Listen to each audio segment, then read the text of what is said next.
Souvenir douloureux du 11 septembre 2001 aux USA, l'attentat de Ben Laden contre les deux tours jumelles de Wall Street à New York. Depuis, cette date a été retenue comme la journée de la commémoration de la lutte contre le terrorisme. Le 11 septembre, une occasion de renforcer la solidarité envers les victimes et leurs familles, aussi les liens envers les diverses associations d'aide aux personnes touchées par les actes de terrorisme. Cependant, en République démocratique du Congo, précisément dans la région de Béni, dans le Nord Kivu, aucune activité officielle n'a été organisée en mémoire des victimes de plusieurs actes terroristes.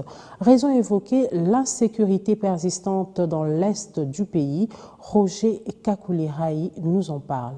La région de Béni, à l'est de la RDC, est touchée par le terrorisme depuis quelques années. Ces terroristes s'attaquent aux civils et orchestrent des massacres odieux depuis près de 10 ans. S'exprimant à l'occasion de la célébration de la journée de lutte contre le terrorisme, le capitaine Anthony Molouchaï, porte-parole des opérations Sokola 1, pense que la suspension temporaire de la communication, la prise à charge des rescapés et populations victimes de cette barbarie pour qu'elles ne se laissent plus duper par les terroristes seront parmi les pistes de solutions pour mettre à fond à cette situation. Il faut d'abord penser du côté communication. Donc il faut couper la connexion d'abord, priver ces ADF qui sont en bourse de la communication pour qu'ils ne soient pas en contact avec leurs collaborateurs qui sont dissimulés dans nos cités. De deux, il faut sensibiliser beaucoup la population sur la collaboration avec les forces de l'ordre. De trois, il faut mettre les moyens dans l'armée, surtout dans les services de renseignement, inclure la population dans les renseignements.